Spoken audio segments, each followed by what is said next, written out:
ये समय बुद्ध का है।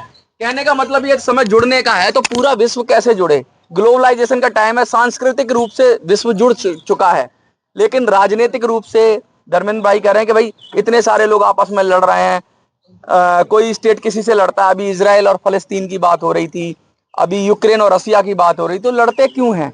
अगर एक सरकार होगी तो आपस में निपटारा कर लिया जाएगा, कोई कानून कोर्ट के जरिए निपटारा किया जाए। ये लड़ने की व्यवस्था तो पुरानी थी, मध्यकालीन युग में ये व्यवस्था थी।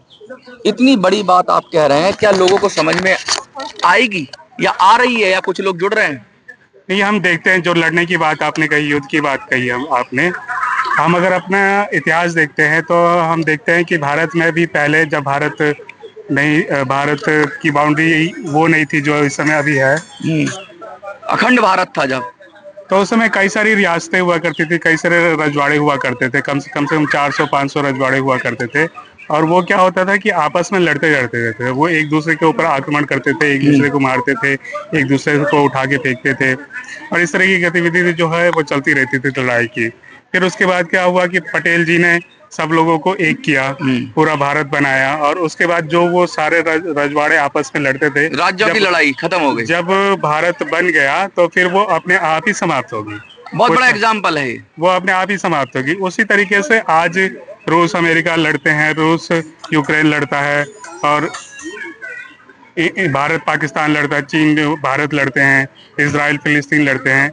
जब विश्व सरकार बन जाएगी तो ये लड़ाई जो है अपने आप ही समाप्त हो जाएगी। लेकिन विश्व सरकार की हम बात करें तो इसमें नुमाइंदगी कैसे होगी? क्योंकि अभी जब कहते हैं ना, जो ताकतवर होता है वो अपना डोमिनेंस करता है। इसका एक संविधान होना चाहिए, इसकी एक व्यवस्था होनी चाहिए।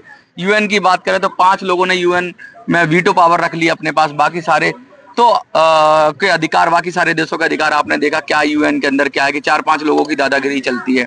विश्व सरकार बन भी गई तो जो ताकतवर शक्तियां हैं, जिनकी हेजेमनी है, वो क्यों चाहेंगी कि विश्व सरकार बने, और छोटा जो देश है उसकी सॉवरेंटी, उसके जो हित हैं वो कैसे प्रोटेक्ट होंगे? क्योंकि जो बड़े हैं, ताकतवर हैं, वो ज्यादा इन्फ्लुएंस करेंगे। दरअसल ये डर जो है वो दोनों पक्षों में है। जो अविकसित देश हैं, हाँ। वो लोग सोचते हैं कि जो विकसित देश है उनका आधिपत्य हो जाएगा हमारे ऊपर, और ठीक इसी तरह की बात जो है विकसित देश जो हैं वो सोचते हैं कि अगर विश्व सरकार बन गई तो जो कम पढ़े लिखे देश हैं, जो गरीब देश हैं, उनका डोमिनेंट हमारे ऊपर हो जाएगा, क्योंकि उनकी आबादी ज्यादा है। तो डर जो है वो दोनों तरफ है, गरीब देशों के अंदर भी है और अमीर देशों के अंदर है। लेकिन ऐसी कोई भी बात नहीं है। जब बात आती है, जब हम एक गाँव को देखते हैं तो गाँव में जो सरपंच होते हैं, सरपंच में 5 जने होते हैं, 6 जने होते हैं, अलग अलग काउंसिल की बात कर रहे हैं आप? हाँ, मतलब सब मिलके चलाएं, सामूहिक रूप से चलेंगे। ऐसे ही होगा कि जब विश्व सरकार बनेगी तो एक प्रेसिडेंट होगा और कई सारी मिनिस्ट्रियल्स होंगी, और उन मिनिस्ट्रियल्स के में 5-6 लोग जो होंगे वो नुमाइंदे खड़े होंगे। वो एजुकेशन की मिनिस्ट्री होगी, समुद्र की मिनिस्ट्री होगी, फॉरेस्ट की मिनिस्ट्री होगी। तो अलग अलग लोग कलेक्टिव लीडरशिप की बात हर क्षेत्र से आएंगे, हर जगह से आएंगे, हर कॉन्टिनेंट से आएंगे, हर धर्म से आएंगे, हर जाति से आएंगे। लेकिन इतनी विविधता है पूरी दुनिया में, अलग अलग पॉलिटिकल सिस्टम है, कहीं कम्युनिस्ट हैं, कहीं पूंजीवाद है, और कहीं राजशाही है, डिक्टेटरशिप भी है कह सकते हैं आप। और उसके साथ साथ बहुत सारी पॉलिटिकल कहते हैं माइथोलॉजी कह लो या थ्योरी कह लो, वो भी चलती है कि भाई कहीं चुनाव कैसे होता है, कहीं कैसे होता है, कहीं रेफरेंडम है, कहीं इलेक्शन है, और कहीं जुड़ाव की बात हो रही है। इतनी सारी विविधताएं हैं, कहीं डायरेक्ट डेमोक्रेसी है, कहीं इनडायरेक्ट डेमोक्रेसी है। इतनी विविधताओं के बाद क्या लगता है कि विश्व सरकार बनाने की आपने कहीं बात ना रह जाए, क्योंकि उसको धरातल पर उतारने के लिए उतनी महान लीडरशिप होनी चाहिए जो पूरी दुनिया को वसुधैव कुटुंबकम कहे। मतलब ऐसा नहीं हो सकता कि आप उठ के कहो विश्व सरकार, तो कमजोर को कोई सरकार नहीं मानता है, कमजोर की कोई बात नहीं सुनता है। कोई इतना ताकतवर व्यक्ति होना चाहिए, वो बौद्धिक रूप से, क्योंकि वो हर व्यक्ति को अपनी समान नजर से देखे, वही तो बना सकता है। ऐसा व्यक्ति लाओगे कहाँ से? क्या वो अमेरिका में पैदा होगा? क्या वो इंडिया में पैदा हो? ऐसा व्यक्ति कहाँ से लाओगे जो इतना समग्र हो, इतना समंदर जैसा हृदय हो कि हर आदमी को अपना ले? नहीं, ऐसी बात नहीं है। हमारे देश में भी लीडर हैं और विदेश में भी लीडर हैं। अमेरिका में भी अच्छे लोग हैं, भारत में भी अच्छे लोग हैं, रूस में भी अच्छे लोग हैं, चाइना में भी अच्छे लोग हैं। वो सब के सब निकल के आएंगे, और जो विश्व सरकार के लोग होंगे वो कहीं दूसरे ग्रह से नहीं आएंगे, चांद से नहीं आएंगे, सितारे से नहीं आएंगे, ये सूरज से नहीं आएंगे, इसी धरती के लोग होंगे। और वो लीड करेंगे। जैसे हमारे भारत में भी जो लीड करते हैं वो बहुत मंझे हुए होते हैं। अगर आप एक किसी छोटे मोटे लीडर को भी देखो और बड़े से बड़े लीडर को भी देखो तो वो सारी कलाएं उसके अंदर होती है जो एक नेतृत्वकर्ता के अंदर होनी चाहिए। तो विश्व सरकार जो बनेगी उसमें जो लीड करेंगे उनके अंदर भी वो सारी कलाएं होंगी जो जिससे वो लीड कर सके। मैं एक सवाल और रखता हूँ। देखो, दो तरह से दुनिया चलती है। आप कहते हैं एक तो चलती है कि सहभागिता से, और एक चलती है आपस में द्वंद्व से। दोनों ही चीजें साथ साथ एग्जिस्ट करती हैं। अगर भारत में भी देखेंगे तो सरकार क्या भारत की सरकार होती है, बीजेपी की सरकार होती है, कांग्रेस की सरकार होती है, सपा की सरकार होती है, बसपा की सरकार होती है, क्योंकि हम आपस में भी फाइट करते हैं। उसके बाद जो जीत जाता है उसे विनर कर देते हैं। तो पूरे दुनिया में भी अगर ये सिस्टम आ जाएगा तो सबकी सरकार होना बड़ा मुश्किल है, द्वंद्व भी रहेगा। दूसरा, मैं दूसरी बात कहूंगा, ये तो बात होगी द्वंद्व वाली, सहभागिता की बात। हमने एक अंतरिक्ष स्टेशन की स्थापना की, यानी पूरी दुनिया में मिलके, तो सारे वैज्ञानिक मिल गए एक साथ। तो जहाँ सकारात्मकता होती है वहां तो वैसे ही लोग मिलते हैं, उसमें सरकारों से लेना देना नहीं। अगर दुनिया में कोई ऐसी समस्या आ जाए, कोरोना की समस्या आई, तो पूरी दुनिया में एक तरीके से लोगों ने सोचा जैसे जैसे बचने का। वो तो किसी ने वैक्सीन बनाई, किसी ने किसी को दिया, वो जो भी कर रहे थे, सही कर रहे थे, गलत कर रहे थे, मैं उस पर नहीं जाता हूँ। लेकिन हाँ, पूरा विश्व एक हो गया ना उन सब मापदंडों को। तो ऐसी घटनाएं भी होती हैं जो दुनिया को एक कर देती हैं। तो ये बनता बिगड़ता रहता है। इसमें एक सरकार बनाने वाली बात कहाँ से आती है, क्या लगता है आपको? इसका जवाब हमारे साथी देंगे, राकेश जी। राकेश जी आ जाइए। क्या कहेंगे आप? एक बार फिर से आप बताएंगे। मैं ये कह रहा हूँ कि दोनों चीजें साथ साथ चलती रहती है, द्वंद्व भी चलता रहता है और जुड़ाव भी चलता रहता है।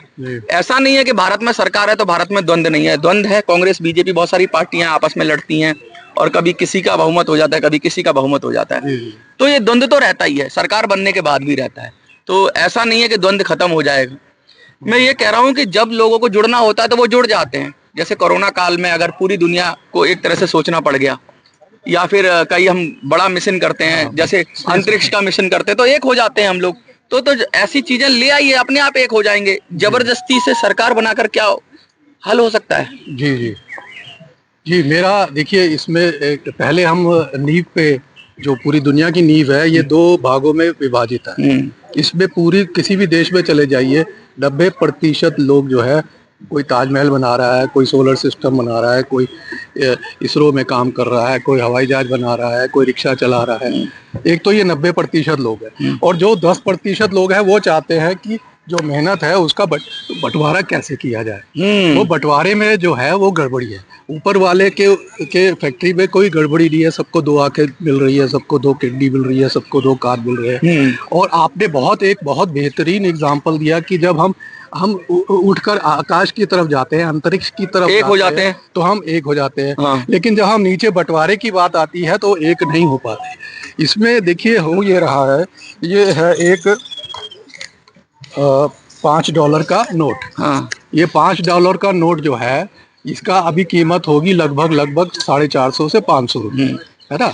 और इसको कमाने के लिए हिंदुस्तान का जो मिनिमम बाजार है वो उसमें और 80 से 90 गुना ज़्यादा अंतर है।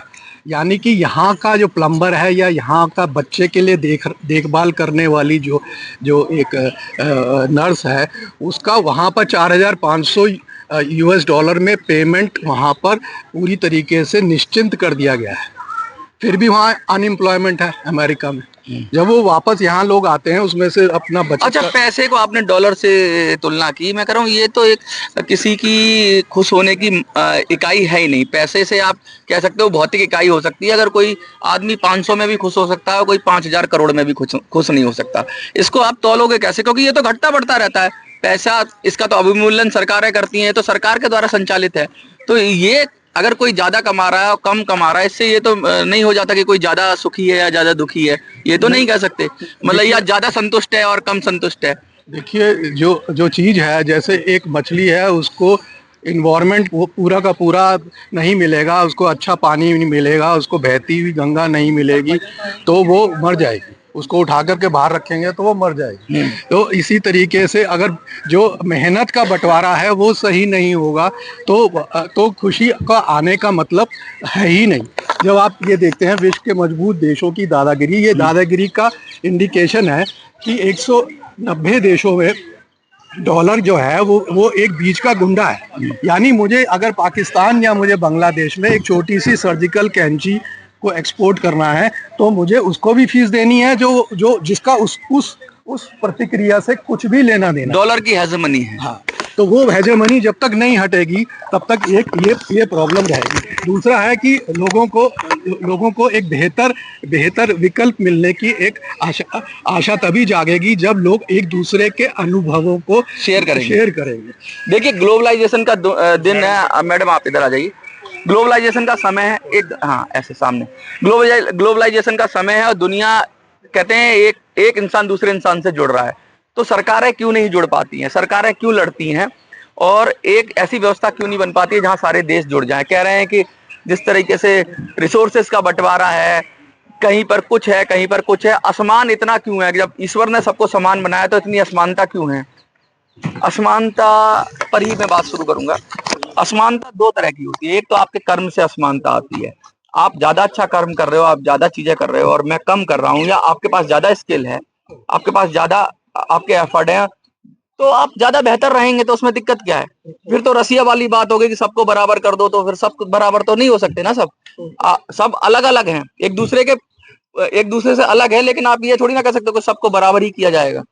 नहीं, जहाँ तक बराबरी का सवाल है, छोड़ दीजिए, बोलते रहिए। जहाँ तक बराबरी का सवाल है, हमारे भारत में भी देखिए ऊंचा नीचा सब जगह है। घर में भी एक भाई ज्यादा कमाता है, एक भाई कम कमाता है। आप बिल्कुल ठीक कह रहे हैं, लेकिन बात यह है कि एक कोशिश रहनी चाहिए कि सब लोग समान हो जाए। कोशिश डजंट मीन कि हम सरकार एक ऑर्गेनाइजेशन संगठन ऐसा हो जो सबको लेवल करे और जो इंटरनेशनल लेवल पे जो प्रॉब्लम्स है, पॉवर्टी है, उसको एलिविएट किया जाए। एलिविएशन कम कैसे होगा? वो इसी तरह से एलिमिनेट किया जाए। एलिवेट तो बढ़ाना होता है, एलिमिनेट किया जाए। एलिविएट करोगे ना, उठाना, खत्म करना, उसको एलिविएट करेंगे तो उसको जो देश के आपसी विवाद हैं, जो हमारी ग्लोबल लेवल पे जो प्रॉब्लम्स हैं, वो तभी सॉल्व हो सकती हैं जब एक संगठन या एक सरकारी, हमने यहाँ लिखा एक संगठन बने, एक सरकार बने ऐसी कि जो इन प्रॉब्लम्स को सुने और उसको मसला हल करे। मैं तो बाबा साहब की बात से इस चर्चा को विराम दूंगा। उन्होंने कहा था कि अवसर की समानता होनी चाहिए, अवसर सबको मिलना चाहिए, फिर लोग अपने कर्म के आधार पर अपना व्यक्तित्व बनाए, लेकिन अवसर में भेदभाव नहीं होना चाहिए। जाति के आधार पर, धर्म के आधार पर, देश के आधार पर, लिंग के आधार पर, समाज के आधार पर भेदभाव नहीं होना चाहिए। आपको क्या लगता है विश्व सरकार की बात पर? देखते रहिए।